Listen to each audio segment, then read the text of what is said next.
हैं, आपने पहले ही बता दिया है कि ये सिर्फ एक मार्शल आर्ट उपन्यास है। क्या आप इसे सचमुच गंभीरता से ले रहे हैं? हालांकि अगर हम इसे दूसरे नजरिए से देखें तो मार्शल आर्ट उपन्यासों में कही गई बातें पूरी तरह बेतुकी नहीं है। ये सच है कि लोगों की नाड़ियां स्वाभाविक रूप से आपस में जुड़ी होती है और सांस 12 नियमित नाड़ियों और 8 असाधारण नाड़ियों से स्वतः प्रवाहित होती है। लेकिन हर व्यक्ति की नाड़ियों का आकार, लचीलापन और उनकी सांसों की ताकत अलग अलग होती है। ये दुनिया की नदियों की तरह है, हर नदी का अपना आकार और प्रवाह दर होती है। अगर आप मार्शल आर्ट उपन्यासों की नाड़ियों को खोलने की अवधारणा को सभी नाड़ियों के विस्तार और सुदृढ़ीकरण के रूप में पुनर्व्याख्या करें ताकि श्वास अधिक सुचारू रूप से प्रवाहित हो सके, और ये भी ध्यान में रखें कि सुषुम्ना और एडापिंगला नाड़ियां क्रमशः सभी ये नाड़ियों की स्वामी और यांग नाड़ियों का सागर है, तो मार्शल आर्ट उपन्यास कुछ हद तक सार्थक लगते हैं। आपकी वर्तमान स्थिति यह है कि आपके हृदय से होकर गुजरने वाली 2 नाड़ियां अवरुद्ध है। हालांकि श्वास अभी भी प्रवाहित हो रही है, लेकिन ये बहुत कठिन है। अगर आप इसे ऐसे ही रहने देते हैं और नाड़ियां पूरी तरह से अवरुद्ध हो जाती है, तो श्वास आपके भीतर स्वतंत्र रूप से प्रवाहित नहीं हो पाएगी और आपका जीवन अपने अंतिम बिंदु पर पहुंच जाएगा। मैं अब उपन्यासों के मार्शल आर्ट मास्टर्स की तरह कर रहा हूं, अपनी आंतरिक शक्ति यानी सच्चे प्राण का उपयोग करके धीरे धीरे रुकावट को दूर कर रहा हूं।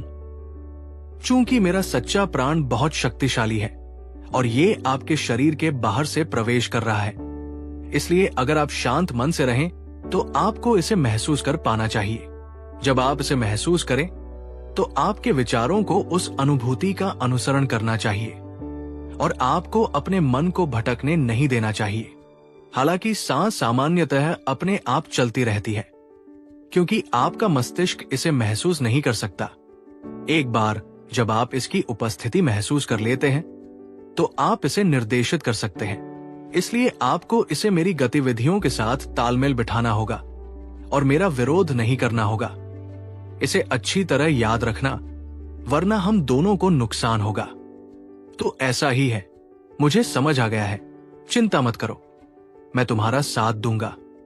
देवांश कुलकर्णी ने बहुत स्पष्ट और विस्तृत रूप से समझाया और लता अय्यर एक समझदार महिला थी। उनके स्पष्टीकरण के बाद उन्हें देवांश के उपचार के सिद्धांत और तरीके पूरी तरह से समझ आ गए। बेशक देवांश के सिद्धांतों और तरीकों को समझना एक बात थी, लेकिन रहस्य दूसरी बात थी। लता के लिए वो समझती तो थी, लेकिन फिर भी नाड़ियों और सच्चे प्राण की अवधारणाएं उसे बहुत रहस्यमय और जादुई लगती थी, जिससे देवांश उसकी नजरों में और भी अविश्वसनीय लगने लगा था। वो सचमुच पूछना चाहती थी कि क्या वो मार्शल आर्ट का उस्ताद है, लेकिन चूंकि देवांश पहले से ही अपना बैग खोल रहा था और गंभीरता से एक पुराने जमाने का चंदन का डिब्बा निकाल रहा था, इसलिए लता की उस समय ये गपशप भरे सवाल पूछने की हिम्मत नहीं हुई। क्या मुझे अभी तैयारी करनी चाहिए? लता ने अपनी जिज्ञासा दूर की और देवांश से पूछा। अजीब बात है कि देवांश के समझाने और उनके साथ बिताए समय के बाद लता अब घबराई हुई नहीं थी, बल्कि वो देवांश की अनोखी उपचार पद्धति का अनुभव करने के लिए उत्सुक थी और उस रहस्यमयी सांस को खुद महसूस करना चाहती थी।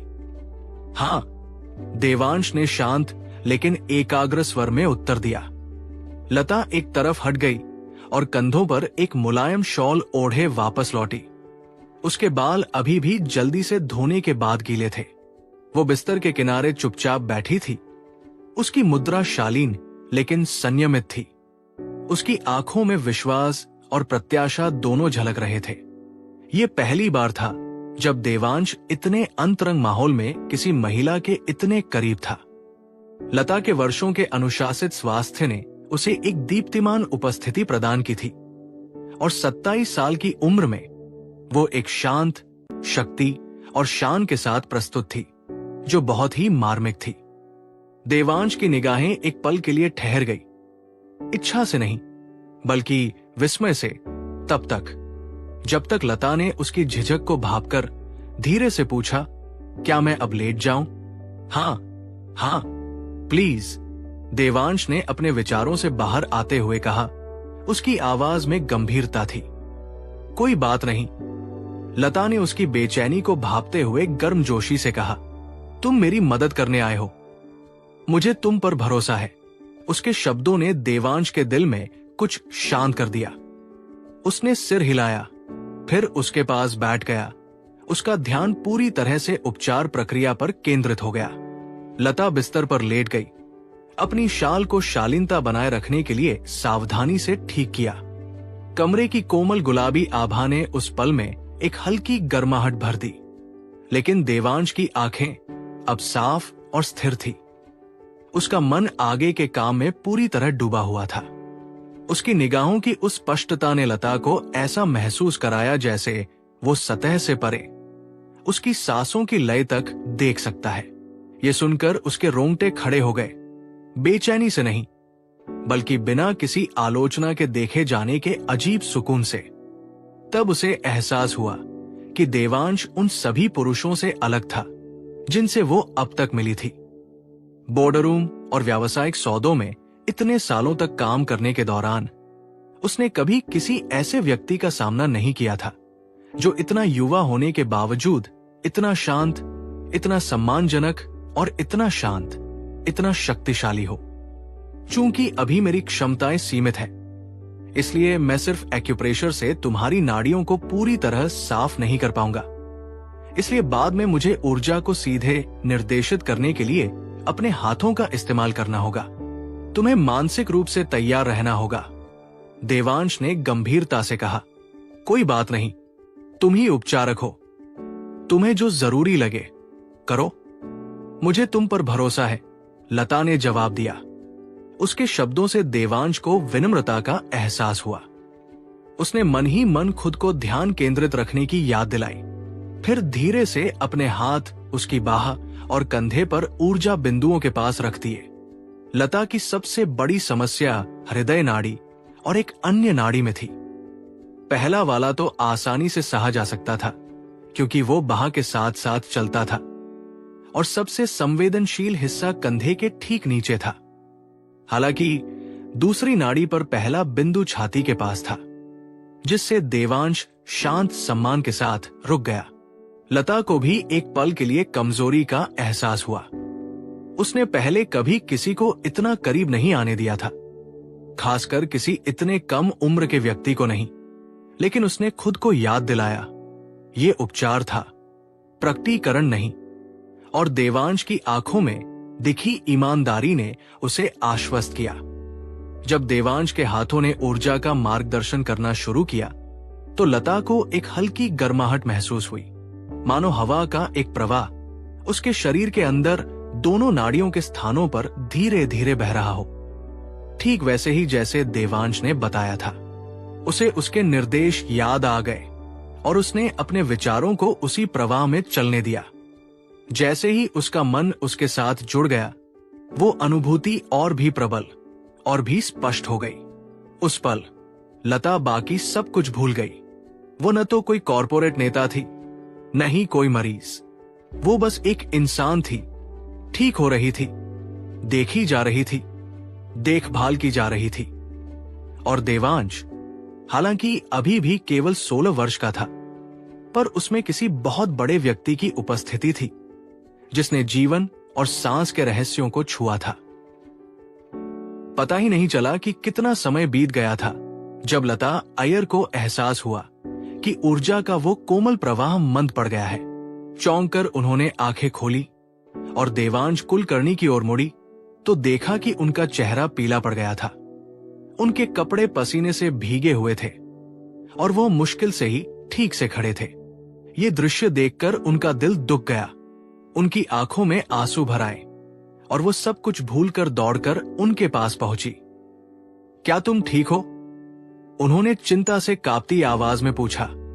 मैं ठीक हूं, देवांश ने हल्की मुस्कान के साथ उत्तर दिया। बस मैं पहली बार किसी की नाड़ियां इस तरह साफ कर रहा हूं। मैंने थोड़ा ज्यादा कर दिया। ये सब मेरी गलती है। क्या इससे तुम्हारी साधना पर असर पड़ेगा? लता के आंसू छलक पड़े।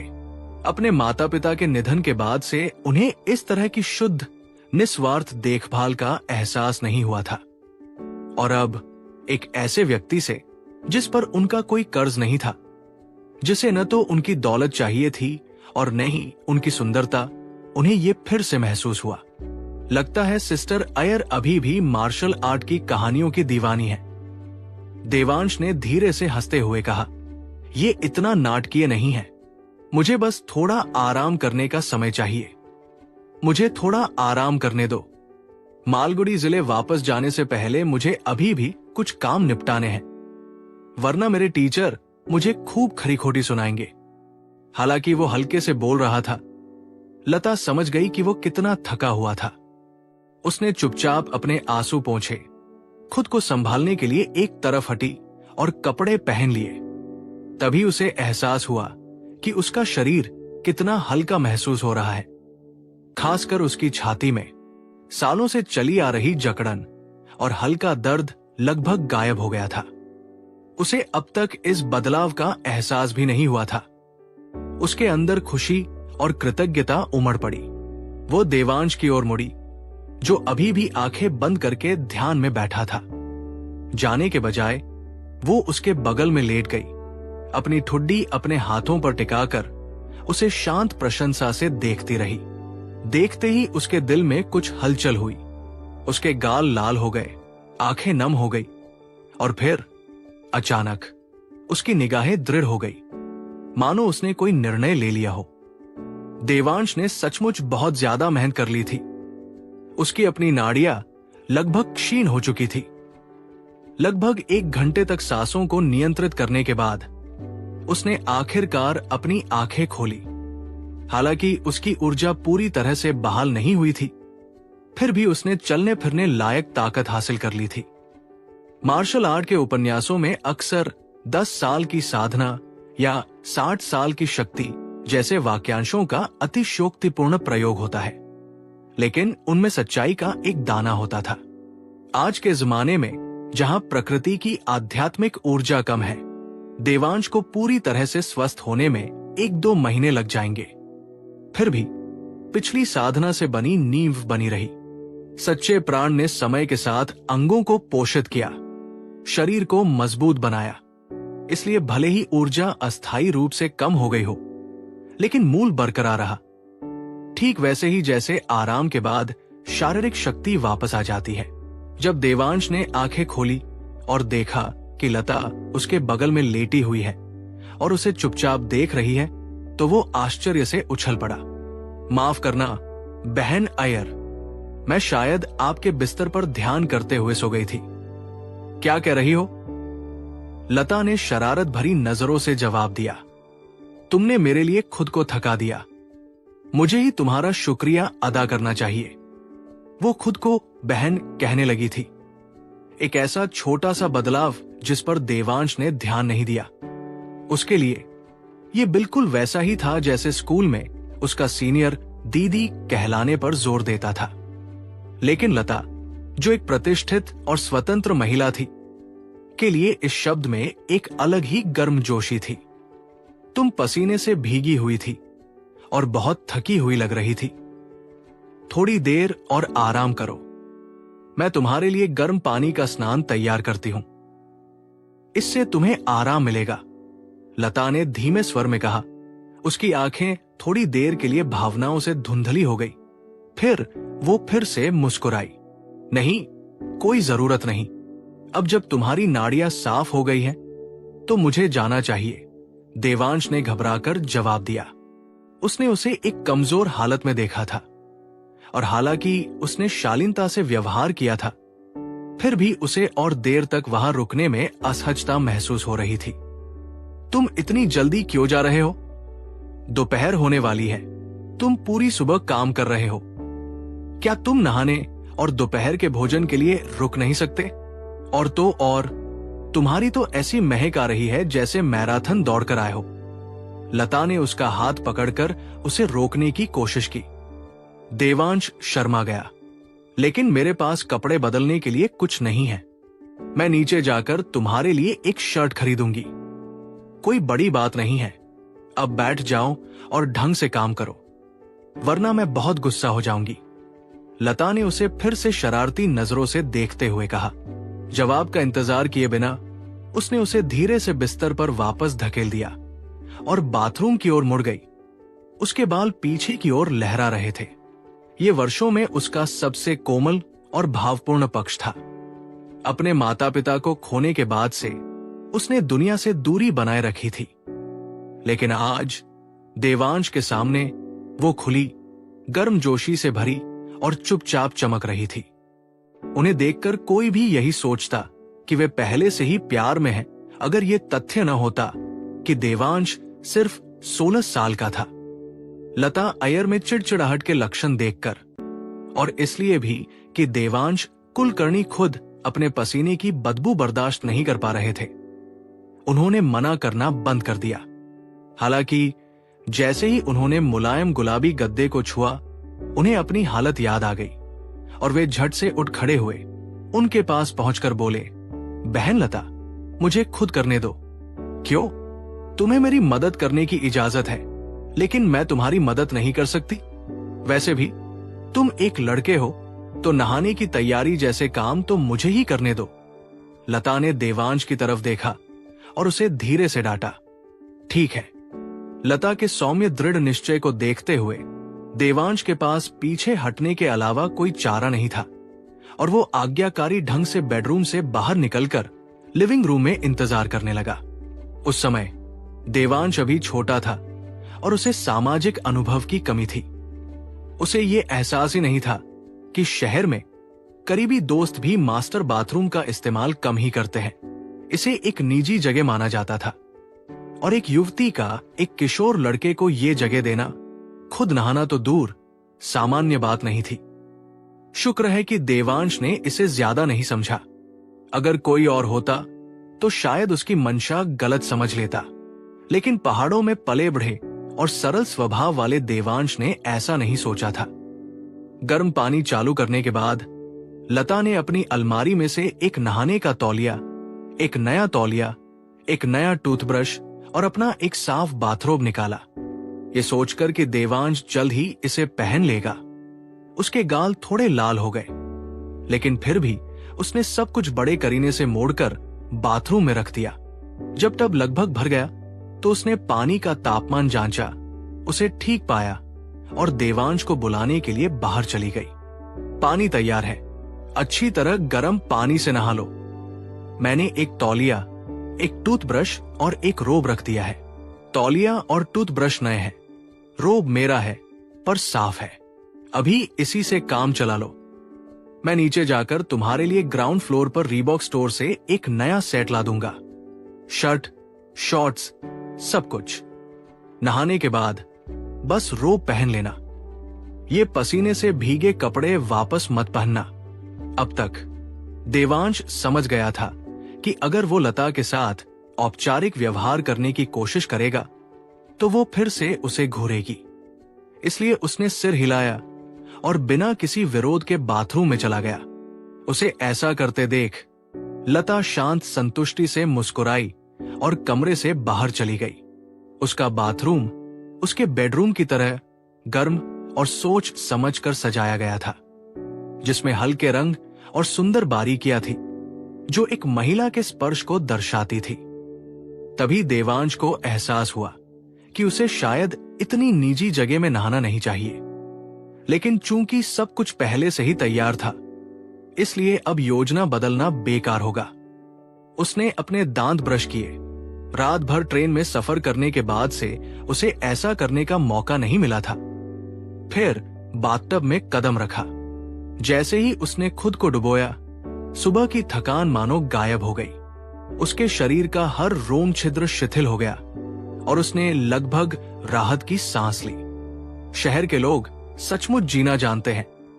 उसने टब के चिकने सिरेमिक किनारे पर अपनी उंगलियां धीरे से फिराते हुए सोचा, लगता है मुझे इस पैसे को 2 हिस्सों में बांटना होगा, एक अपने लिए और एक अपने माता पिता के लिए।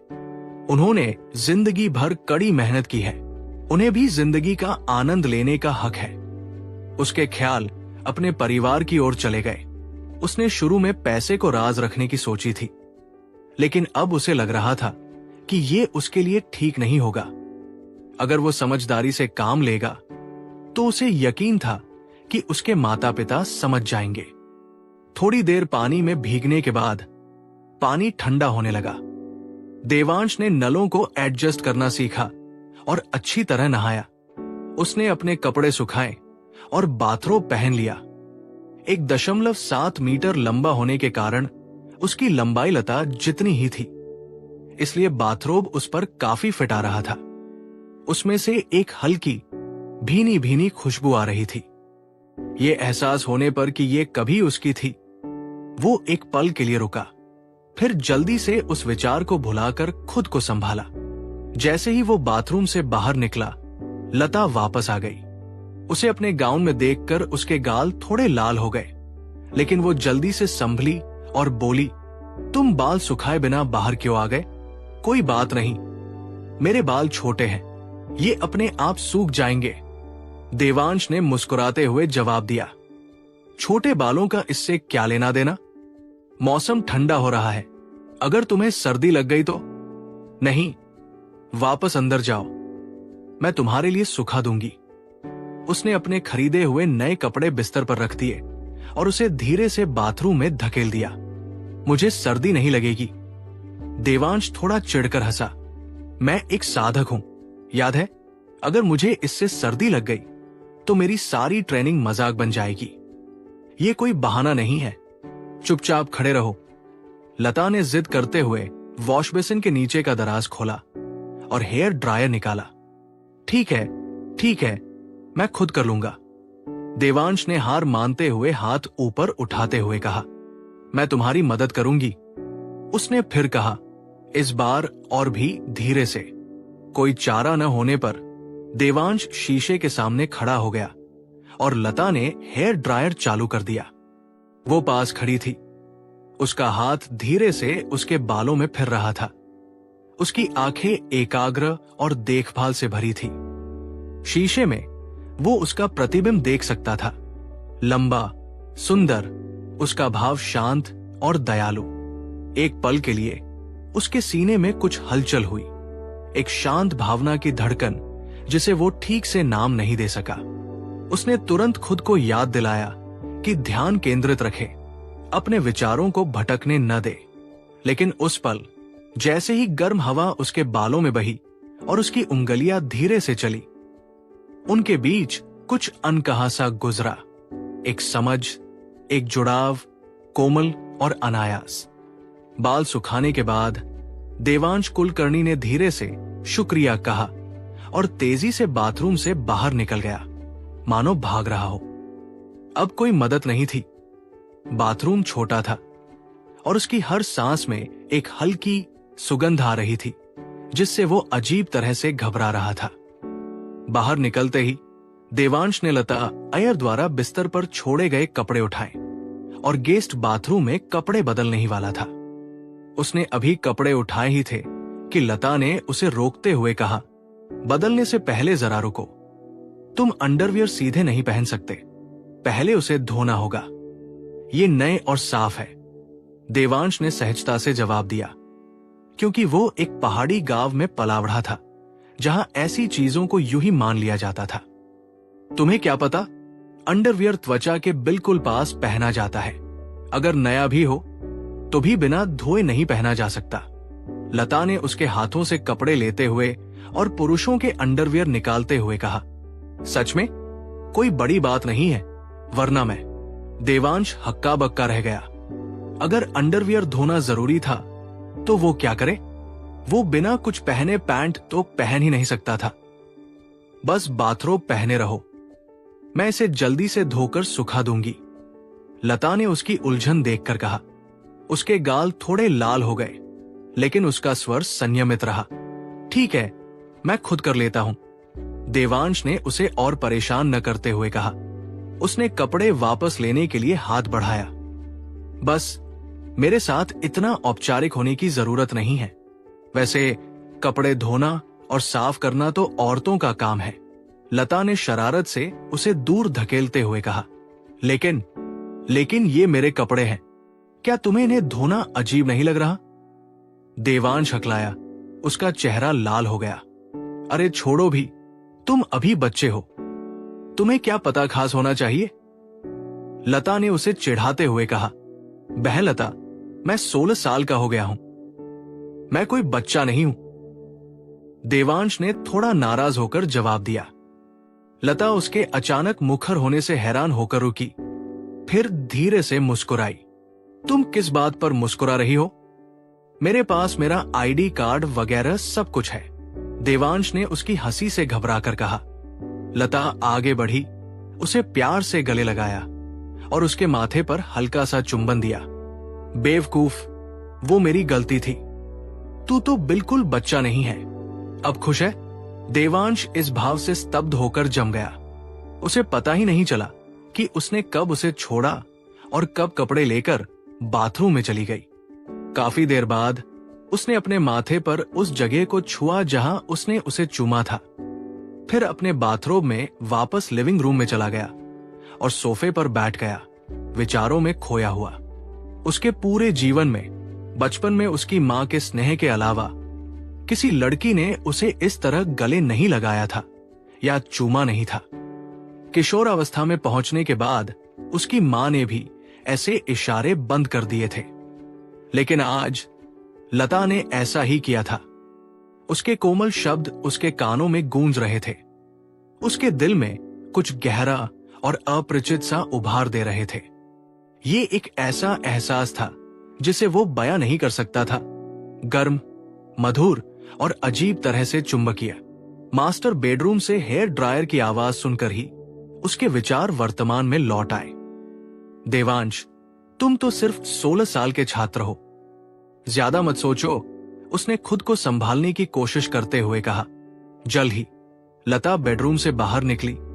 उन्हें ताजा सूखे अंडरवियर दिए और चेहरे पर हल्की लालिमा के बावजूद उनका व्यवहार सहज था, मानो उनके बीच ऐसे पल बिल्कुल सामान्य हो।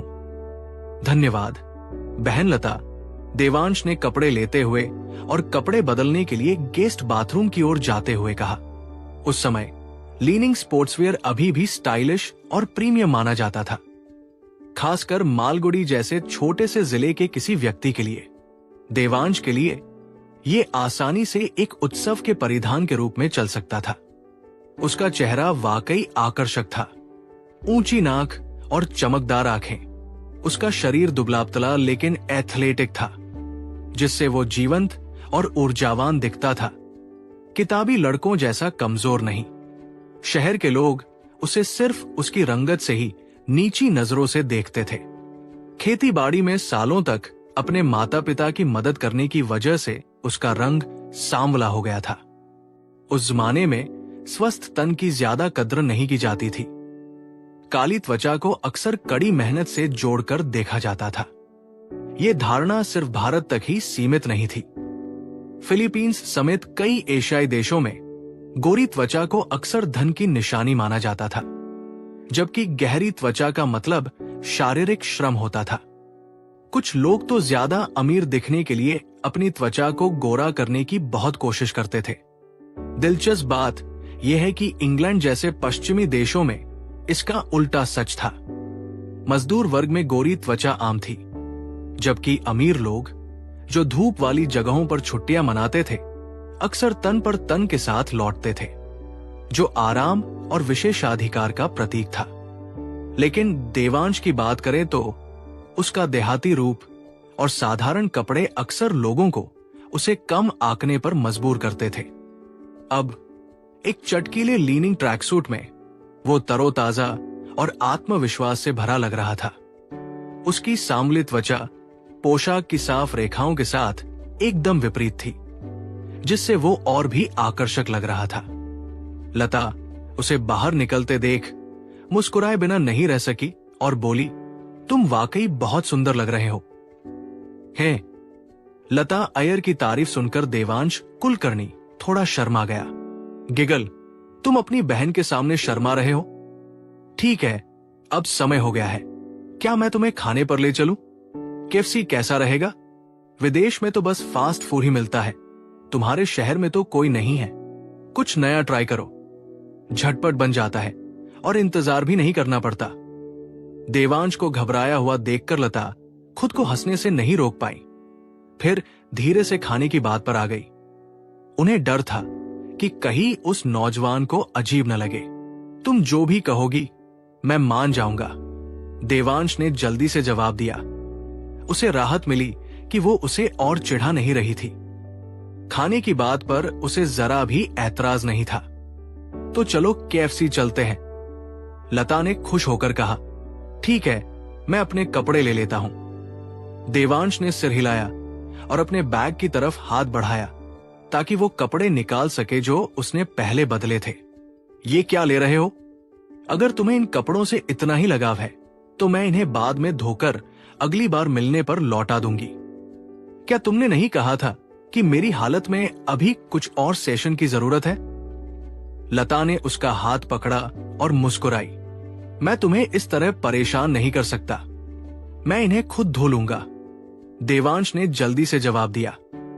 तुम अपनी बहन के साथ फिर से औपचारिकता क्यों निभा रहे हो? लता ने आंखें घुमाई। ठीक है, असल में कपड़ों की कोई खास कीमत नहीं है, तुम इन्हें बाद में फेंक सकते हो, धोने की कोई जरूरत नहीं है, देवांश ने हार मानते हुए कहा। धोने की बात करते ही तुम इन्हें फेंकने को तैयार कैसे हो? लता ने फिर चिढ़ाते हुए उसका बैकपैक पकड़ा। रात के खाने में बैकपैक की क्या जरूरत है? इसे यही छोड़ दो। खाने के बाद तुम ऊपर आकर थोड़ी देर बैठ सकते हो। बहन लता, आज दोपहर मुझे सचमुच कुछ काम निपटाने हैं। मुझे दोपहर के खाने के तुरंत बाद निकलना होगा, देवांश ने जल्दी से कहा। बहुत व्यस्त हो? फिर मैं मीना से कहूंगी कि गाड़ी चलाकर तुम्हें छोड़ दे, लता ने कहा। उसकी आवाज में थोड़ी सी हिचकिचाहट थी। हालांकि उसने ज्यादा जोर नहीं दिया। जरूरत नहीं है, मैं संभाल लूंगा, देवांश ने जिद की। लता समझ गई कि देवांश अपनी धुन का पक्का इंसान है। दखलंदाजी न करते हुए वो मुस्कुराई और बोली, ठीक है, मैं जिद नहीं करूंगी, लेकिन अगर तुम्हें कभी किसी चीज की जरूरत हो तो अपनी बहन से पूछने में संकोच मत करना, वरना मैं परेशान हो जाऊंगी। ठीक है, मैं तुम्हारे साथ औपचारिकता नहीं करूंगा, देवांश ने आखिरकार शांत होते हुए कहा। वो नहीं चाहता था कि उसे पता चले कि वो जेड पर बड़ी रकम खर्च करने वाला है। बस यही है, चलो खाना खाते हैं, लता मुस्कुराई, फिर धीरे से देवांश का हाथ थाम लिया। देवांश एक पल के लिए अकड़ गया, सहज ही दूर हटने की सोच रहा था। क्या हुआ? मैं तुम्हारी बहन हूं, क्या मैं तुम्हारा हाथ नहीं पकड़ सकती? लता ने आधा चिढ़ाते हुए आधा गंभीर स्वर में पूछा। देवांश ने विरोध नहीं किया, उसने उसे अपना हाथ पकड़ने दिया। हालांकि उसके दिल में एक अजीब सी अनुभूति हुई। जब से उसने उसका इलाज किया था, उसका व्यवहार और भी आत्मीय हो गया था, मानो स्त्री पुरुष के बीच की सामान्य सीमाएं अब लागू नहीं होती। शायद वो अब भी मुझे एक बच्चे की तरह देखती है, उसने निराशा की एक शांत पीड़ा महसूस करते हुए सोचा। लता को जाहिर है पता नहीं था कि देवांश क्या सोच रहा था। उसकी सेहत में काफी सुधार हुआ था और उसका उत्साह बढ़ने के साथ वो पहले से कहीं ज्यादा खिली हुई महसूस कर रही थी। इलाज, उसका गुप्त निर्णय और देवांश की शांत उपस्थिति, इन सब ने उसके चेहरे पर एक ऐसी चमक ला दी थी जो बरसों से नहीं थी। वैसे देवांश, तुम मुझे अगली बार कब दावत दोगे? क्या तुम फिर से मेरे घर आ रहे हो? अरे रुको, तुम अभी भी छात्र हो, राज्य की राजधानी तक आना तुम्हारे लिए आसान नहीं है, मैं तब तुम्हारे पास आऊंगी, उसने लिफ्ट में चढ़ते हुए कहा, अभी भी उसका हाथ पकड़े हुए। किसी भी देखने वाले को वे भाई बहन लग रहे होंगे। 3 महीने बाद आना सबसे अच्छा रहेगा। मेरे लिए विंध्यनगर आना मुश्किल है, लेकिन समय आने पर हम बात कर लेंगे, देवांश ने जवाब दिया। 3 महीने? लता ने आश्चर्य से कहा, तुम्हारी नाड़ियां बहुत समय से बंद है, तुम लगातार सफाई नहीं कर सकते। अगले सत्र से पहले तुम्हें स्थिर होने के लिए समय चाहिए, उसके बाद अंतराल कम हो सकते हैं, देवांश ने समझाया। ओह, मैं समझ गया, लता ने उसकी तरफ देखा और पाया कि वो उसकी पिछली टिप्पणी के पीछे के गहरे अर्थ को नहीं समझ पाया था। उसने राहत की सांस ली। हालांकि उसके गाल थोड़े गुलाबी हो गए थे। अच्छा हुआ कि वो अभी तक रोमांटिक इशारे नहीं समझता, उसने सोचा, वरना वो शायद मुझे चिढ़ाता। चिंता मत करो, इस सेशन के बाद तुम्हारी ब्लॉकेज में काफी सुधार हुआ है। जब तक तुम खुद पर ज्यादा जोर नहीं डालोगी या ज्यादा भावनात्मक तनाव नहीं झेलोगी, तुम बेहोश नहीं होगी। देवांश ने उसे दिलासा देते हुए कहा, उसकी थोड़ी सी बेचैनी को उसकी सेहत की चिंता समझकर। वाह, बहुत बहुत शुक्रिया देवांश। कभी कभी मुझे बहुत डर लगता है कि अगर मैं बेहोश हो गई तो शायद मैं जाग ही न पाऊं। मुझे तो रात को सोने में भी डर लगता है, लता ने स्वीकार किया। चिंता मत करो, जब तक मैं यहां हूं मैं ऐसा दोबारा नहीं होने दूंगा, देवांश ने धीरे से कहा। उसका दिल उन अकेली रातों की कल्पना करते हुए दुख रहा था जो उसने झेली होंगी। लता ने धीरे से अपना कंधा उसके कंधे पर टिका दिया, लेकिन तभी लिफ्ट के दरवाजे खुल गए और वो जल्दी से सीधी हो गई। आखिरकार वे रिश्तेदार तो थे नहीं और देवांश अभी प्यार के बारे में बात करने के लिए बहुत छोटा था। यदु रेजिडेंसी विंध्य शहर के बीचों बीच स्थित थी, जो चहल पहल वाली सड़कों और महंगी दुकानों से घिरी हुई थी। आसपास न केवल रीबॉक और प्यूमा के आउटलेट थे, बल्कि केएफसी जैसे पश्चिमी फास्ट फूड की दुकानें भी थी। उस समय केएफसी को भारत में अभी भी एक प्रीमियम डाइनिंग स्पॉट माना जाता था, जहां ज्यादातर युवा पेशेवर और कॉलेज के छात्र आते थे। इसलिए जब लता देवांश के साथ अंदर आई तो सबकी नजरें तुरंत घूम गई। उनका लंबा कद, आकर्षक चाल और दमकती खूबसूरती, खासकर उनकी फिट जीन्स में, उन्हें सहज ही सबसे अलग बना रही थी। ट्रीटमेंट के बाद उन्होंने एक कैजुअल आउटफिट चुना था, जिससे वो और भी ज्यादा जवान और जीवंत दिख रही थी। नमस्ते सुंदर महिला और छोटे भाई, आप क्या खाना चाहेंगी? मैं आपके लिए लाता हूं, 30 साल के एक आदमी ने कहा, जो स्मार्ट कपड़े पहने हुए था और लता पर साफ तौर पर मोहित था। और आखिरकार वो उनके पास आने से खुद को रोक नहीं पाया। आपकी मेहरबानी के लिए शुक्रिया, लेकिन जरूरत नहीं है, लता अय्यर ने शांति से जवाब दिया। फिर देवांश कुलकर्णी का हाथ छोड़ते हुए कहा, देवांश, जाकर कोई सीट ढूंढ लो, मैं थोड़ी देर में खाना लेकर आती हूं। बहन लता, मैं मदद करता हूं, देवांश ने कहा। जरूरत नहीं है, बस बैठ जाओ, लता ने उसे धीरे से बैठने की जगह की ओर धकेलते हुए कहा। पास में खड़ा एक आदमी जो ये बातचीत देख रहा था, ईर्ष्या से भर गया। कितना अच्छा होगा अगर उसके जैसी कोई इतनी गर्मजोशी से पेश आए। ठीक है, देवांश ने सिर हिलाया और अपनी सीट पर वापस आ गया। उसके जाने के बाद उस आदमी ने लता से कुछ कहा, जिसने कुछ तीखी नजरों से जवाब दिया। फिर शर्मिंदगी से अपनी मेज पर वापस लौट गया। लेकिन जैसे ही वो चली गई, वो आदमी उसके सुंदर शरीर को देखता रह गया, उसके संतुलन पर मोहित हो गया। खुद को रोक न सका, उसने अपनी ट्रे उठाई और देवांश के बगल में बैठ गया। केएफसी में बैठने की कोई तय जगह नहीं थी और देवांश, हालांकि वो वहां पहली बार आया था, वहां की अनौपचारिक व्यवस्था को समझ गया। उस आदमी को अपने बगल में बैठा देखकर उसकी भौहें थोड़ी सिकुड़ गई, लेकिन उसने कुछ नहीं कहा। आखिरकार वो सार्वजनिक जगह थी और देवांश दूसरों की आजादी का सम्मान करता था। नौजवान, क्या वह तुम्हारी बहन है?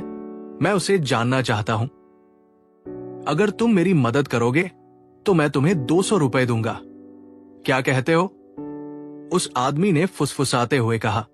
कृपया चले जाओ, देवांश ने ठंडे स्वर में कहा। अब तक वो सहनशील था, लेकिन उस आदमी की पेशकश ने हद पार कर दी।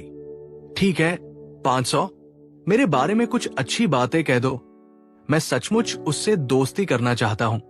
उस आदमी ने जिद की। छोड़ो भी, उसे तुम्हारे जैसे किसी में कोई दिलचस्पी नहीं होगी, देवांश ने खड़े होकर दूसरी सीट पर जाते हुए जवाब दिया। वो आदमी निराश लग रहा था, लेकिन ज्यादा कुछ नहीं कर सका। इतने सारे लोगों के आसपास होने के कारण वो बेशर्मी से लता का पीछा नहीं कर सकता था। उस आदमी ने अभी तुमसे क्या कहा? लता ने ट्रे लेकर लौटते हुए उस आदमी को देवांश से बात करते हुए देखकर धीरे से पूछा। उसने मुझे तुम्हारे सामने अपनी तारीफ करने के लिए 500 रुपए दिए थे। आसानी से मिलने वाला पैसा है ना? देवांश ने मजाक किया।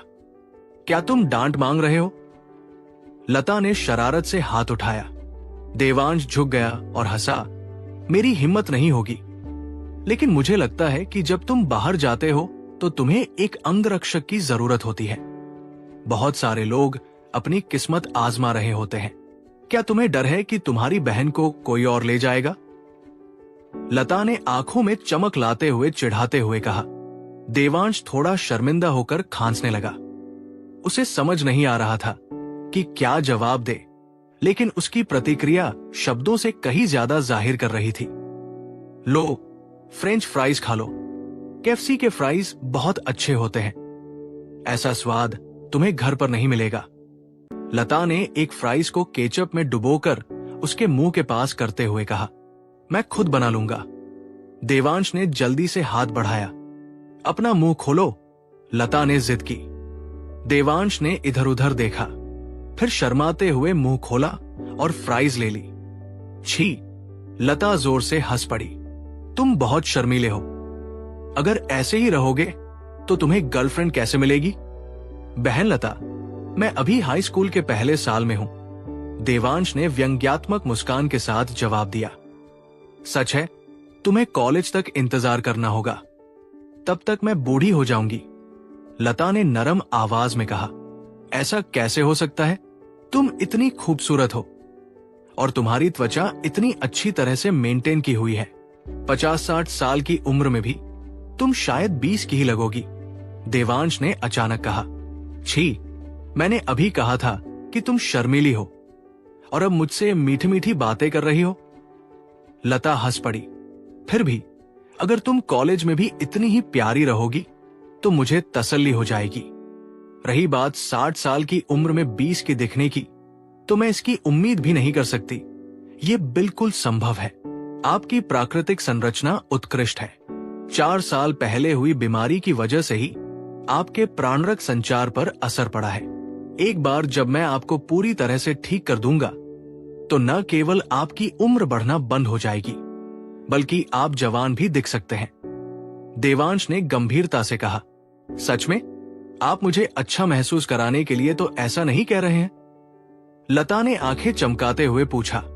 उत्साह में उसने देवांश का हाथ पकड़ लिया। बिल्कुल नहीं। देवांश मुस्कुराया और धीरे से अपना हाथ छुड़ाया। वो अभी भी इतनी खूबसूरत महिला द्वारा सार्वजनिक रूप से गले लगने में थोड़ा झिझक रहा था। वाह! तो जब आप कॉलेज में होंगे तब भी मैं उतना ही जवान दिखूंगा। आप क्या कहते हैं? क्या मैं आपकी गर्लफ्रेंड बन जाऊं? लता ने शरारती स्वर में चिढ़ाते हुए कहा। आह! देवांश का पेप्सी का घूंट अचानक से भर गया। हंसी। लता ने खुशी से हंसते हुए अपना मुंह ढक लिया। उसने एक और फ्राई उठाया, उसे केचप में डुबोया और फिर से आगे बढ़ाया। इस बार देवांश ने बिना किसी हिचकिचाहट के अपना मुंह खोला और उसे स्वीकार कर लिया। हे, ये तो और भी अच्छा है। लो, एक और लो। लता ने मुस्कुराते हुए कहा। बहन लता, शायद नहीं। देवांश ने आधा हंसते हुए कहा। नहीं, मैं चाहती हूं। लता ने मुंह बनाया। उसके चेहरे पर चंचल और स्नेह भरा भाव था। हालांकि देवांश अभी तक रोमांटिक भावनाओं को पूरी तरह से नहीं समझ पाया था, लेकिन वो लता की गर्मजोशी और ऊर्जा से मंत्रमुग्ध था। उसने फिर से अपना मुंह खोला। लता ने खुश होकर उसे एक और फ्राई खिलाया। फिर शायद बिना सोचे समझे उसने केचप पोंछने के लिए धीरे से अपनी उंगलियों को अपने होठों से छुआ। ये इशारा साधारण था, लेकिन इसमें कुछ ऐसा था जिसने देवांश के दिल की धड़कन बढ़ा दी। ये एक पल था, छोटा, कोमल और चुपचाप अविस्मरणीय। देवांश कुलकर्णी को मूर्ख भाई जैसा चेहरा बनाते देख लता अय्यर ने उसे एक तरफ से देखा और कहा, क्या क्या तुमने पहले कभी कोई खूबसूरत लड़की नहीं देखी? खांसी खांसी देवांश को अचानक फिर से शर्मिंदगी महसूस हुई। हंसी, तुम्हारी त्वचा अभी भी पतली है।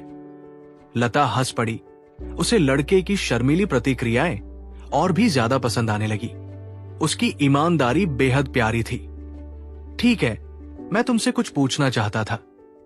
उसका चेहरा लाल होते देख लता ने बात बदल दी। उसे डर था कि कहीं वो घबरा न जाए। क्या बात है? देवांश ने राहत की सांस लेते हुए पूछा। कुछ पल पहले वो थोड़ा सपनों में खोया हुआ था। चूंकि तुमने मेरी नाड़ियां साफ करने में मेरी मदद की, तो क्या इसका मतलब यह है कि तुम उपन्यासों की तरह मार्शल आर्ट में भी माहिर हो? क्या तुम किंगोंग जैसा कुछ कर सकते हो? लता ने धीमी आवाज में फुसफुसाते हुए कहा, ताकि कोई सुन न ले। उपन्यासों में बहुत बढ़ा चढ़ाकर बताया गया है, लेकिन 10 लोगों से मुकाबला करना कोई समस्या नहीं होगी। जहां तक क्विंगोंग की बात है, वो शायद कल्पना है, या शायद। देवांश झिझका। उसकी आंखों में एक विचारमग्न भाव उभर आया। हालांकि उसे बाओपू 9 गोलियों का रहस्यमय शास्त्र विरासत में मिला था, फिर भी वो केवल प्राण साधना के चरण तक ही समझ सकता था। उसके आगे तकनीकें गूढ़ थी। शास्त्र में क्विंगोंग का जिक्र नहीं था। पौराणिक बादल सवारी की तो बात ही छोड़ दीजिए। इसलिए जब लता ने पूछा, तो उसका पहला सहज भाव उसे नकारने का था। लेकिन फिर उसने पुनर्विचार किया, सिर्फ इसलिए कि वो ऐसा नहीं कर सकता था। इसका मतलब ये नहीं था कि वो अस्तित्व में ही नहीं है। लता पहले ही 10 लोगों से लड़ने में सक्षम होने के उसके दावे से स्तब्ध थी, और उसने उसकी आंखों में अटकलबाजी भरी नजर नहीं देखी। आखिरकार देवांश सिर्फ 16 साल का था, लेकिन यह देखते हुए कि उसने उसकी नाड़ियां साफ कर दी थी, शायद ये इतना आश्चर्यजनक नहीं था।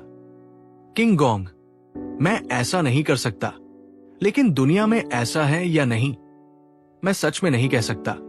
देवांश ने सोचते हुए अपने जवाब को थोड़ा ठीक करते हुए कहा, ओह, अगर तुम कर सको तो कितना जादुई होगा। लता ने कहा। उसकी आंखें लालसा से भरी हुई थी। छतों और दीवारों पर चलना प्राचीन काल से ही कई लोगों का, पुरुषों और महिलाओं दोनों का एक सपना रहा है। सच में, देवांश ने जवाब दिया। उसकी आंखों में एक लालसा भरी चमक थी। वो पहली बार केएफसी गया था, और खाना आश्चर्यजनक रूप से स्वादिष्ट था। आधे से ज्यादा खाना उसके पेट में ही चला गया। लता ने बहुत कम खाया, ज्यादातर समय चुपचाप उसे संतुष्टि भरी नजरों से देखती रही, जिससे देवांश थोड़ा असहज महसूस कर रहा था। खाने के बाद लता ने उसे अपना बिजनेस कार्ड दिया, जिस पर उसने अपना निजी मोबाइल नंबर ध्यान से लिखा था। उसने उसका संपर्क विवरण मांगा, लेकिन यह देखकर कि देवांश के पास फोन नहीं है, उसने उसे एक फोन खरीदने की पेशकश की। उसने विनम्रता से मना कर दिया और कहा कि वो अभी भी एक छात्र है और ध्यान आकर्षित नहीं करना चाहता। लता ने उसकी पसंद का सम्मान किया और बात को यूं ही टाल दिया। केएफसी से निकलते समय देवांश को समझ नहीं आ रहा था कि वो लता से अलग नहीं होना चाहता, या फिर उसे बस उसके अकेले वापस आने की चिंता थी। इसलिए वो उसे यदु रेजिडेंसी तक ले गया। प्रवेश द्वार पर उसने कहा, बहन लता, मैं ऊपर नहीं आऊंगा। मुझे कुछ जरूरी काम निपटाना है, वरना मेरी ट्रेन छूट जाएगी। लता ने सिर हिलाया, फिर आगे बढ़कर उसे प्यार से गले लगा लिया। अपनी यात्रा में अपना ध्यान रखना, उसने धीरे से कहा। फिर पहले की तरह उसने उसके माथे को चूमा। देवांश का शरीर थोड़ा अकड़ गया। एक गर्म और अवर्णनीय एहसास उसके अंदर फैल गया। मैं समझ गया, बहन लता, आप भी अपना ध्यान रखना। उसने कुछ देर रुककर अलविदा कहते हुए कहा और फिर चला गया। कुछ कदम चलने के बाद वो पीछे मुड़ा और देखा कि लता अभी भी वही खड़ी चुपचाप उसे जाते हुए देख रही थी। उसके दिल में एक सिहरन दौड़ गई। वो जल्दी से मुड़ गया, क्योंकि वो नहीं चाहता था कि वो उसे पीछे मुड़कर देखे। सड़क किनारे देवांश ने एक टैक्सी को रुकने का इशारा किया। Renmin road, Vindhya state minerals and James के पास उसने ड्राइवर से कहा, मध्य प्रदेश के भूविज्ञान और खनिज संसाधन ब्यूरो द्वारा प्रबंधित Vindhya state minerals and James प्रामाणिक रत्नों और जेड के लिए एक पेशेवर प्रतिष्ठा रखता था। देवांश राज्य की राजधानी में न केवल 1000 साल पुराने जंगली श्याम केसरी बेचने आया था, बल्कि स्पिरिट गैदरिंग एरे की स्थापना के लिए जेड भी खरीदने आया था। उसने मालगुडी जिले में अपना शोध किया था और अपनी उम्र के बावजूद एक वयस्क जैसी सटीकता और परिपक्वता के साथ व्यवहार कर रहा था। उसने आयुष मंदिर से विंध्य जेम्स तक का रास्ता तय कर लिया था, लेकिन चूंकि वो अब यदु रेजिडेंसी से निकल रहा था, इसलिए उसे दूरी का अंदाजा नहीं था। उसे ये भी नहीं पता था कि ड्राइवर उससे पहले की तरह ज्यादा पैसे लेगा या नहीं। शुक्र है उसके खाते में 13 लाख रुपए होने के कारण उसे पूरा भरोसा था। अगर ड्राइवर जानबूझकर उसे घुमाता नहीं तो उसे थोड़ा ज्यादा पैसे लेने में कोई आपत्ति नहीं होती। इस बार ड्राइवर ईमानदार था और उसने उसे मूल किराए के भीतर ही उतार दिया। विंध्य जेम्स के अंदर देवांश ने कांच के डिस्प्ले केस और दूसरी मंजिल तक जाने वाली घुमावदार सीढ़ियां देखी। हर काउंटर के पीछे सफेद शर्ट और काली स्कर्ट पहने संयमित और पेशेवर युवा सेल्स वुमन खड़ी थी। डिब्बों में सोना, रत्न और जेड के आभूषण सजे थे। देवांश सीधे जेड वाले हिस्से में गया। क्या आप मुझे वो जेड पेंडेंट दिखा सकते हैं? उसने एक आयताकार टुकड़े की ओर इशारा करते हुए पूछा, जो किसी पारंपरिक टोकन जैसा दिखता था। काउंटर के पीछे 2 क्लर्क खड़े थे। एक का चेहरा तीखा अंडाकार और आंखें पैनी थी, जबकि दूसरा जवान और गोल चेहरे वाला था। देवांश को किशोर देखकर बड़ी क्लर्क ने उदासीनता से कहा, इस पेंडेंट की कीमत 3000 रुपए है। क्या तुम इसे खरीदने की सोच रहे हो? 1990 के दशक की शुरुआत में भारत का जेड बाजार तेजी से बढ़ रहा था और कीमतें लगातार बढ़ रही थी। ज्यादातर परिवारों के लिए 3000 रुपए एक बड़ी रकम होती थी। क्लर्क के लिए यह कमीशन के बिना लगभग आधे साल की तनख्वाह थी। इसलिए वो एक छोटे लड़के को इतनी महंगी चीज की ओर इशारा करते हुए सुनने के लिए तैयार नहीं थी। मैं खरीदूं या न खरीदूं, कम से कम मुझे देखने तो दिया जाना चाहिए। देवांश ने शांति से, थोड़ा नाराज होते हुए भी अपना संयम बनाए रखते हुए उत्तर दिया। तभी एक आदमी अंदर आया। ये वही आदमी था जिससे देवांश कैफसी में मिला था। उसे देखते ही बड़ी क्लर्क का चेहरा खिल उठा। वो एक तरफ हट गई, धीरे से छोटी क्लर्क को धक्का देकर रास्ते से हटा दिया और खिलखिलाकर मुस्कुराई। अरे मैनेजर शर्मा, आज आप यहाँ क्या लाए हैं? कोई जेड उपहार ढूंढ रहे हैं? हाँ, मैं एक प्रोजेक्ट पर काम कर रही हूँ और मुझे कुछ रिश्ते निभाने के लिए कुछ गहने खरीदने हैं। मैनेजर शर्मा ने सहजता से कहा, लेकिन यही सहजता दिखावे का भाव लिए हुए थी। मैनेजर शर्मा की पसंद वाकई कमाल की है। हाल के सालों में जेड काफी लोकप्रिय हो गया है। यह खूबसूरत, संग्रहणीय और उपहार देने के लिए एकदम सही है। तीखे चेहरे वाली सेल्सवुमन ने और भी ज्यादा चमकदार मुस्कान के साथ कहा। उसका रवैया कुछ पल पहले देवांश कुलकर्णी के साथ उसके व्यवहार से बिल्कुल अलग था। यह देखकर देवांश को झुंझलाहट हुई। उसने वहां से जाने के बारे में सोचा, लेकिन खुद को याद दिलाया कि वो यहां जेड खरीदने आया है, अहंकार से मुकाबला करने नहीं। उसे अपने उद्देश्य को प्रभावित क्यों करने दे? इसलिए उसने फिर से उस जेड पेंडेंट की ओर इशारा किया जो उसे पहले पसंद आया था और गोलमटोल चेहरे वाली सेल्सवुमन को संबोधित किया, जिसे एक तरफ धकेल दिया गया था। उसके चेहरे पर स्पष्ट रूप से दुख था। क्या आप कृपया वो पेंडेंट मेरे देखने के लिए निकाल सकती हैं? हालांकि उसे अपनी सहकर्मी के व्यवहार से ठेस पहुंची थी, लेकिन गोलमटोल चेहरे वाली सेल्सवुमन ने देवांश की सच्ची दिलचस्पी देखी और अपनी झुंझलाहट को तुरंत दूर कर दिया। वो हल्की सी मुस्कुराई। जरूर, जरा रुकिए। उसने अलमारी खोली और ध्यान से पेंडेंट देवांश को दिया। कृपया इसे संभाल कर रखना। ये असली चिपचिपा जेड है। इसकी पारदर्शिता और बनावट देखिए। इस श्रेणी में ये काफी असाधारण है। उसका लहजा विनम्र और ध्यानपूर्ण था। देवांश की कम उम्र के बावजूद उसने उसके साथ सम्मान से पेश आया और जेड के गुणों के बारे में विस्तार से बताया। वो स्वाभाविक रूप से सतर्क भी थी और उसे याद दिला रही थी कि इसे धीरे से इस्तेमाल करे। पहले तो मैनेजर शर्मा उस तीखे चेहरे वाली सेल्स वुमन की चापलूसी में खो गए थे और उन्होंने देवांश पर ध्यान नहीं दिया। लेकिन जैसे ही देवांश बोला, शर्मा ने अपना ध्यान उसकी ओर घुमाया।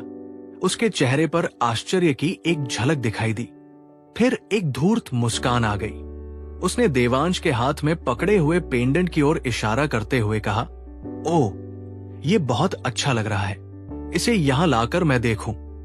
जरूर, मैनेजर शर्मा, तीखे चेहरे वाली सेल्स वुमन ने जवाब दिया और जल्दी से आगे बढ़कर देवांश के हाथ में पेंडेंट ले लिया। इससे आपका क्या मतलब है? देवांश ने पेंडेंट को थोड़ा सा हिलाया और शांत लेकिन दृढ़ स्वर में पूछा, कुछ नहीं, मैनेजर शर्मा बस जेड देखना चाहते हैं। पहले उन्हें देख लेने दो, उसने अधीरता से जवाब दिया। ये बिल्कुल ठीक नहीं है, गोल चेहरे वाली सेल्सवुमन ने अपनी सहकर्मी से फुसफुसाते हुए कहा। इसमें क्या नाइंसाफी है? तुम्हें सीखना होगा कि चीजें कैसे काम करती हैं। तीखे चेहरे वाली महिला ने झटके से कहा। फिर देवांश की ओर मुड़ी। कृपया मुझे पेंडेंट दे दो। मैनेजर शर्मा इसे देखना चाहते हैं। हर चीज का एक क्रम होता है। पहले आओ, पहले पाओ। ग्राहकों के साथ ऐसा व्यवहार नहीं होता, देवांश ने कहा। फिर उसे पूरी तरह से नजरअंदाज कर दिया और पेंडेंट की जांच करता रहा। तीखे चेहरे वाली महिला के चेहरे पर कड़वाहट छा गई। मैनेजर शर्मा, जो केएफसी में हुई पिछली मुलाकात से अब भी नाराज थे, उसी लड़के को फिर से अपनी बात पर अड़े देखकर हैरान रह गए। उनकी झुंझलाहट और बढ़ गई। तुम तो बच्चे हो, तुम्हें जेड के बारे में क्या पता? क्या तुम इसे खरीद भी सकते हो? शर्मा ने घमंड से कहा। मैं इसे समझता हूं या खरीद सकता हूं, इससे तुम्हें कोई लेना देना नहीं है, देवांश ने बिना ऊपर देखे जवाब दिया। फिर उसने गोलमटोल चेहरे वाली सेल्स वुमन को पेंडेंट वापस दे दिया। ये वो नहीं है जिसकी मुझे तलाश थी। इससे पहले कि वो पेंडेंट रख पाती, तीखे चेहरे वाली महिला ने उसे छीन लिया और बुदबुदाते हुए कहा, अगर तुम इसे नहीं खरीद सकते तो कह दो, और शर्मा को चापलूसी भरी मुस्कान के साथ पेंडेंट दे दिया। मैनेजर शर्मा, जरा देख लो। अरे, आजकल के बच्चे, शर्मा ने मुस्कुराते हुए कहा। जरा वो पेंडेंट दिखाओ, देवांश ने एक और पेंडेंट की ओर इशारा करते हुए कहा। इसकी कीमत 7,000 रुपए थी, जो उस समय विंध्यनगर में एक सरकारी कर्मचारी के औसत वार्षिक वेतन के लगभग बराबर थी। गोलमटोल चेहरे वाली सेल्स वुमन झिसकी, लेकिन फिर भी उसने उसे सावधानी से उसके लिए निकाल लिया। अरे शर्मा, क्या ये क्लर्क नहीं है? क्या इसे ज्यादा जानकारी नहीं है? देखकर ही पता चल जाएगा। इस लड़के के पास जेड खरीदने का पैसा नहीं है। इसे पेंडेंट दिखाने में वक्त क्यों बर्बाद कर रही है? फिर भी इसकी पसंद तो ठीक है, वो भी ले आओ। शर्मा ने पिछला पेंडेंट वापस देते हुए और उस पेंडेंट की ओर इशारा करते हुए कहा, जिसकी मांग देवांश ने की थी। तीखे चेहरे वाली महिला ने तुरंत काउंटर से पेंडेंट उठाया। देवांश को उसे देखने का मौका भी नहीं मिला था और मुस्कुराते हुए शर्मा को दे दिया। धमाका! देवांश ने काउंटर पर थप्पड़ मारा। ज्यादा जोर से नहीं, पर इतनी जोर से कि आवाज सुनाई दे। क्या तुम इसी तरह धंधा करते हो? अपने मैनेजर को बुलाओ। मैं जानना चाहता हूं कि क्या ये स्टोर पहले आओ पहले पाओ की नीति पर चलता है या सिर्फ अपनी हैसियत का दिखावा करने वालों को ही खाना परोसता है। तुम चिल्ला क्यों रहे हो? इस पेंडेंट की कीमत 7,000 रुपए है। क्या तुम इसे खरीद सकते हो? अगर नहीं तो तुम ढूंढ ही क्यों रहे हो? तीखे चेहरे वाली महिला ने शर्मिंदा और गुस्से से कहा। ठीक है नौजवान, शर्मा ने गुस्से से कहा, दूसरों की खरीदारी में खलल मत डालो। ये कोई सब्जी मंडी नहीं है, ये एक गहनों की दुकान है। मजाक है कि तुम्हारे जैसा कोई मैनेजर कैसे बन गया। लंच के समय अब भी नाराज हो, है ना? देवांश ने ठंडे स्वर में कहा, फिर गोल चेहरे वाली सेल्स वुमन की ओर मुड़ा। कृपया अपनी मैनेजर को बुलाओ। मुझे इस व्यवहार के लिए स्पष्टीकरण चाहिए, वरना मैं इस दुकान से कुछ नहीं खरीदूंगा। गोल चेहरे वाली महिला परेशान दिख रही थी, जबकि तीखे चेहरे वाली महिला ने व्यंग्य किया, अगर नहीं खरीद रहे हो तो मत खरीदो। ऐसे बर्ताव कर रहे हो जैसे कोई वीआईपी हो। यहां क्या हो रहा है? सीढ़ियों के ऊपर एक महिला दिखाई दी। वो लगभग 30 साल की लग रही थी। बेज रंग का बिजनेस सूट पहने हुए, उसके कानों तक लंबे बॉब उसे एक तीखा पेशेवर अंदाज दे रहे थे। क्या आप Vindhya state minerals and James की मैनेजर हैं? देवांश कुलकर्णी ने नाम का बैज पहने उस महिला के पास आते हुए पूछा। फिर भी उसमें कुछ अजीब सा जाना पहचाना सा लगा। हाँ, मैं तन्वी अय्यर हूं, यहां की मैनेजर। क्या मैं आपकी कुछ मदद कर सकती हूं? तन्वी ने धीरे से जवाब दिया। उसकी आंखों में जिज्ञासा की एक झलक थी जब उसने देखा कि वो युवक उससे बात कर रहा है। उसकी उम्र के बावजूद उसने कोई दिखावा नहीं किया। बात कुछ ऐसी है, मैं आपके स्टोर में जेड के गहने देखने आई थी, लेकिन जब भी मैं कोई देखने के लिए कहती तो ये सेल्समैन उसे छीन लेता और मेरी बात पूरी होने से पहले ही किसी और ग्राहक को दिखा देता। क्या आप बता सकती है कि क्या आपके स्टोर में ग्राहकों के साथ ऐसा ही व्यवहार होता है? देवांश ने तीखे चेहरे वाली सेल्स वुमन की ओर इशारा किया। बिल्कुल नहीं, तन्वी ने दृढ़ता से कहा, फिर थोड़े सख्त भाव से सेल्स वुमन की ओर मुड़ी। छवि शर्मा, यहां क्या हो रहा है? मैनेजर तन्वी, मैं मिस्टर शर्मा बोल रहा हूं। ये हमारे नियमित ग्राहकों में से एक है। संयोग से उन्हें भी वही जेड का टुकड़ा पसंद आया जिसे ग्राहक देख रहा था, इसलिए मैंने सोचा कि पहले उन्हें एक बार देख लूं। मेरा ऐसा कहने का कोई मतलब नहीं था। छवि ने स्पष्ट रूप से असहज होकर जवाब दिया, हालांकि अंदर ही अंदर इस बात से नाराज भी थी कि देवांश ने हंगामा मचा दिया था। जी हां, मैनेजर तन्वी, मैं सालों से यहां की एक वफादार ग्राहक रही हूं।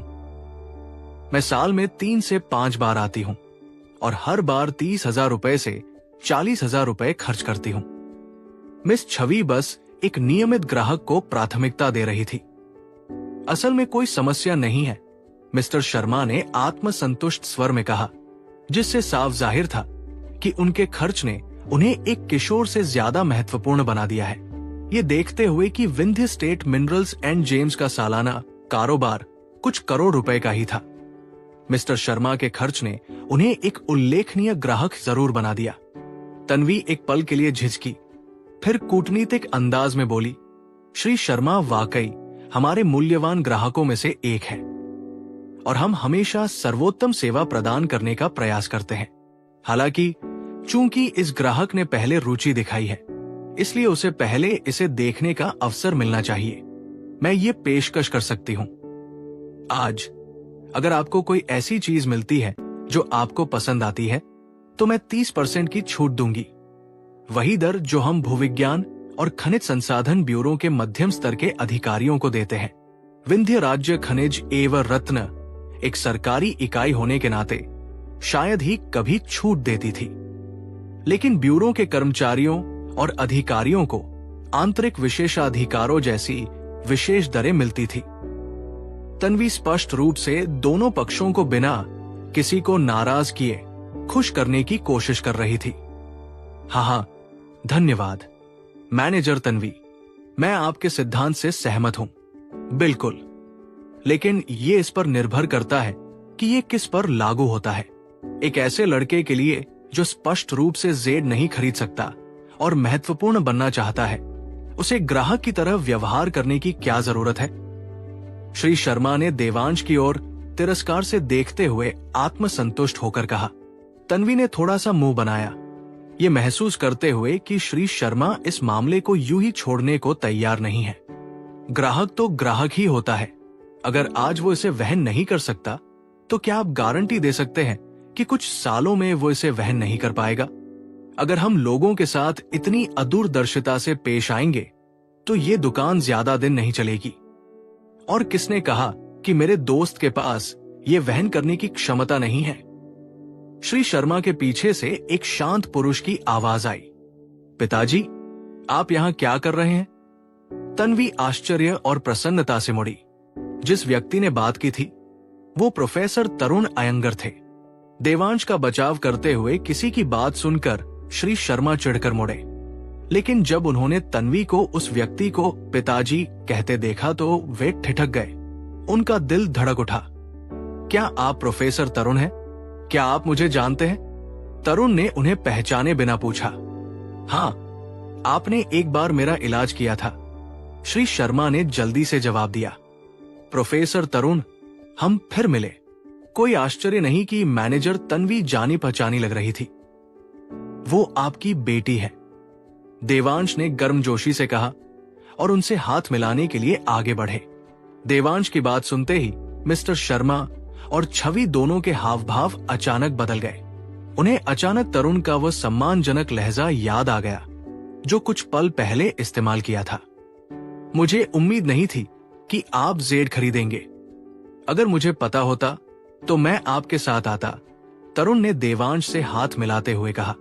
हालांकि उन्होंने उन्हें डॉक्टर नहीं कहा, फिर भी बात करते समय उन्होंने सम्मानपूर्वक आप कहा।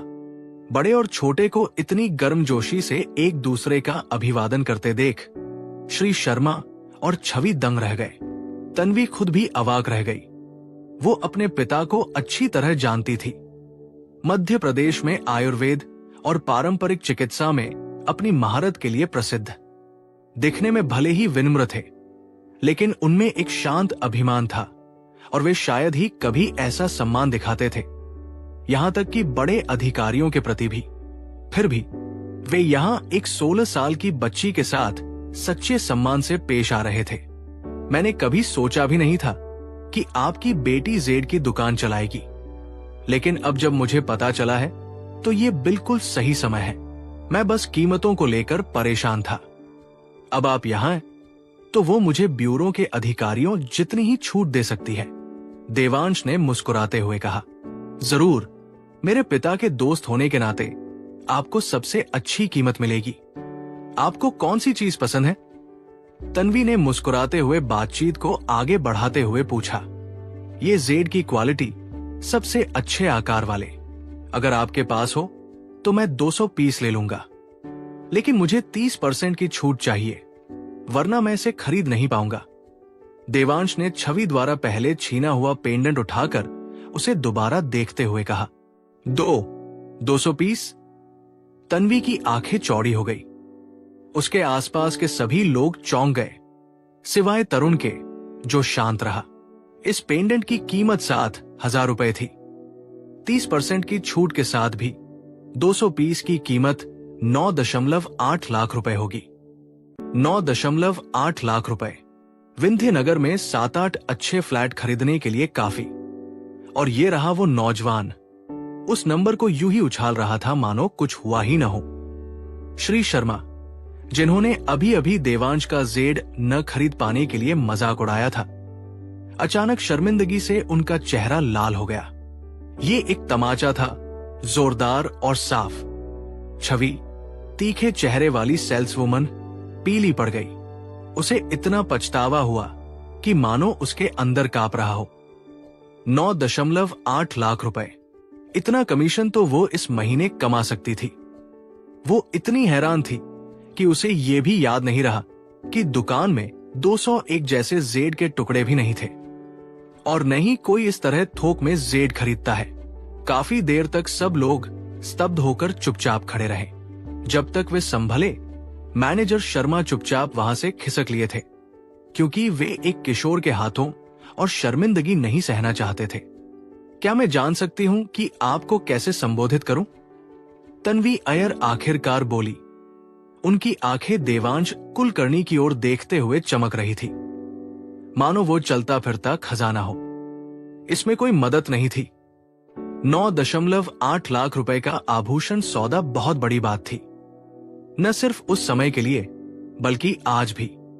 ये एक ऐसा लेन देन था जिसके लिए प्रबंधकीय निगरानी की आवश्यकता थी, और Vindhya state minerals and James की स्टोर मैनेजर होने के नाते तन्वी का पद और वार्षिक आय सीधे तौर पर बिक्री प्रदर्शन से जुड़ी थी। देवांश ने 9.8 लाख रुपए के बारे में सहजता से बातचीत शुरू की तो वो कैसे चकित न होती। देवांश कुलकर्णी, मुझे बस देवांश ही कहो, उन्होंने जवाब दिया। श्री कुलकर्णी, आप जिस मात्रा में जेड की मांग कर रहे हैं वो काफी ज्यादा है। एक ही प्रकार और शैली के लिए हमारे पास आमतौर पर सिर्फ 1 या 2 पीस ही स्टॉक में होते हैं। दूसरे स्टोर्स में भी ऐसा ही होता है। क्यों ना हम मेरे ऑफिस में चलकर आपकी जरूरतों पर विस्तार से चर्चा करें। शायद हम आपकी जरूरतों को पूरा करने का कोई बेहतर तरीका निकाल पाए। तन्वी ने औपचारिकता से उनसे बात करते हुए कहा। अच्छा लग रहा है। देवांश ने सिर हिलाया और उसके पीछे ऊपर चला गया। उसने अपनी आंखों के कोने से देखा कि गोलमटोल चेहरे वाली सेल्स वुमन थोड़ी निराश दिख रही थी। वो रुका, उसकी ओर इशारा किया और तन्वी से कहा, मैनेजर अयर, ये सेल्स वुमन पहले बहुत ध्यान से और मददगार थी। मैं उसकी सेवा से बहुत संतुष्ट हूं। कृपया मेरी सभी खरीदारी का श्रेय उसके सेल्स प्रदर्शन को दे। तन्वी एक पल के लिए हैरान हुई, फिर गर्मजोशी से मुस्कुराई। जरूर, उसने सेल्स वुमन की ओर मुड़कर उत्साह से सिर हिलाया। प्रिया मेहता, शाबाश, ऐसे ही करते रहो। प्रिया का चेहरा सेब की तरह लाल हो गया।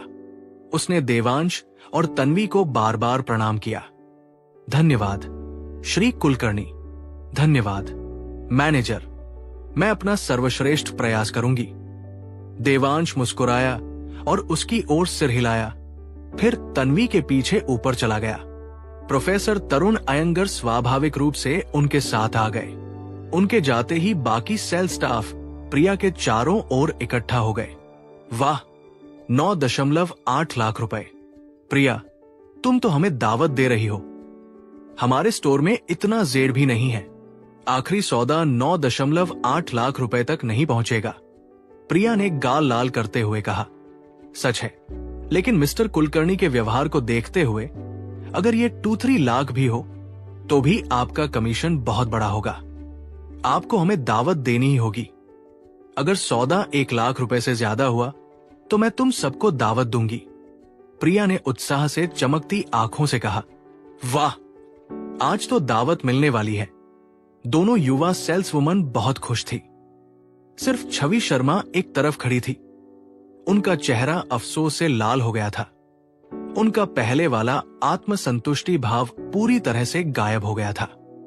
लेकिन तुमने तो कहा था कि मिस्टर कुलकर्णी सिर्फ 16-17 साल के लगते हैं। वो इतने अमीर कैसे हैं? क्या वो उन महान अमीर उत्तराधिकारियों में से एक हो सकते हैं? 9.8 लाख रुपए में विंध्य नगर में कई फ्लैट खरीदे जा सकते हैं। इतना कमाने के लिए हमें 100 साल तक बिना 1 रुपया खर्च किए काम करना पड़ेगा। काश हम उनके जैसे किसी से शादी कर पाते। हमें सारा दिन यहाँ मुस्कुराते हुए खड़े रहने की जरूरत न पड़ती। ठीक है, तुम उनके पीछे क्यों नहीं पड़ जाती? मुझे बहुत अच्छा लगता है, लेकिन उनकी दौलत के आगे वो मुझे क्यों नोटिस करेंगे? देवांश को पता ही नहीं था कि वो नीचे की युवा सेल्स वुमन के बीच दबी हुई प्रशंसा का विषय बन गया था। सिर्फ 16 साल की उम्र में ही उसे डायमंड बैचलर माना जाने लगा था। इस बीच वो तन्वी के ऑफिस में एक लंबे सोफे पर प्रोफेसर तरुण से बातें कर रहा था, जबकि तन्वी उनके लिए चाय बना रही थी। श्री कुलकर्णी, आप उस पेंडेंट के आकार जैसा चिपचिपा आइस जेड ढूंढ रहे हैं और आपको इसके 200 पीस चाहिए। जाहिर है ये निजी इस्तेमाल के लिए नहीं है। क्या इनका कोई खास इस्तेमाल है? शायद मैं कोई ज्यादा किफायती उपाय सुझा सकूं। आखिरकार एक पेंडेंट की कीमत सिर्फ जेड ही नहीं, बल्कि उस पर की गई नक्काशी भी होती है, जो कभी कभी उस पत्थर की कीमत से भी ज्यादा हो सकती है। तन्वी ने चाय परोसते हुए कहा। सच में ये तो कमाल हो जाएगा। मेरा तो खास इस्तेमाल है। मुझे किसी नक्काशी की जरूरत नहीं है, बस चिकनी पॉलिश की, लगभग उस पेंडेंट के आकार की। जेड का प्रकार एक जैसा होना जरूरी नहीं है, लेकिन मुझे पहले उसकी जांच करनी होगी। देवांश ने आंखों में चमक लाते हुए जवाब दिया। उसके पैसे आसानी से नहीं आए थे। ये 1000 साल पुरानी जंगली श्याम केसरी की जड़ बेचकर मिले थे। जेड खरीदने के अलावा उसने कुछ पैसे अपने माता पिता के लिए बचाने और बाकी पैसे कमाई के लिए लगाने की योजना बनाई थी। भविष्य में उसकी खेती के लिए और अधिक जेड और दुर्लभ जड़ी बूटियों की आवश्यकता होगी, इसलिए उसे पूंजी की आवश्यकता थी। हालांकि उसे अभी तक ये समझ नहीं आया था कि अपनी संपत्ति कैसे बढ़ाई जाए, लेकिन वो जानता था कि इसके लिए शुरुआती निवेश की आवश्यकता होगी। लेकिन देवांश जेड बाजार से वाकिफ नहीं था। भारत में जेडाइट की मांग चरम पर होने के कारण उसे एहसास हुआ कि उसने इसकी कीमत कम आंकी थी। सिर्फ जेड खरीदने में ही उसकी आधी से ज्यादा रकम खर्च हो सकती थी। शुक्र है कि प्रोफेसर तरुण के संपर्क में होने के कारण तन्वी ने उसे अच्छी खासी छूट दे दी थी, वरना वो इसे खरीद नहीं पाता। क्या तुम्हें सच में इसे सिर्फ पॉलिश करवाना है? अगर इसका आकार या मोटाई पेंडेंट से थोड़ी अलग हो तो क्या होगा? क्या इससे कोई समस्या होगी? तन्वी ने पूछा, जो अभी भी इस असामान्य अनुरोध से हैरान थी। जब तक बनावट वैसी ही हो जैसी हमने देखी थी, आकार, मोटाई या आकृति में थोड़ा बहुत फर्क ठीक है। देवांश ने एक पल सोचने के बाद जवाब दिया। उसे स्पिरिट गैदरिंग फॉर्मेशन तावीज लिखने के लिए जेड की जरूरत थी, पीले कागज पर पवित्र प्रतीक बनाने के समान। लेकिन चूंकि इस समूह को लगातार ऊर्जा इकट्ठा और संग्रहित करनी थी, इसलिए कागज पर्याप्त नहीं था। उसे ऐसे जेड की जरूरत थी जो प्राण को धारण और प्रवाहित कर सके, खासकर ऐसे जेड की जो सच्चे प्राण को धारण कर सके। जब देवांश ने पहले जेड की जांच की थी तो उसने अपनी आंखों का इस्तेमाल नहीं किया था। उसने अपनी सच्ची प्राण शक्ति का इस्तेमाल करके उसकी बनावट और ऊर्जा धारण करने की क्षमता को भांप लिया था। पहला पेंडेंट थोड़ा सा ऊर्जा संग्रहित कर सकता था, लेकिन पर्याप्त नहीं। दूसरा बेहतर था, हालांकि ज्यादा महंगा था। जाहिर है, जेड की गुणवत्ता जितनी अच्छी होती, वो उतनी ही बेहतर ऊर्जा एकत्रित और संग्रहित कर सकता था। आकार महत्वपूर्ण नहीं था, बस आयताकार सतह पर लिखना आसान था। कागज की तरह चौकोर और गोल दोनों तरह की शीट इस्तेमाल की जा सकती थी। मुख्य बात एक चिकनी, सपाट सतह थी।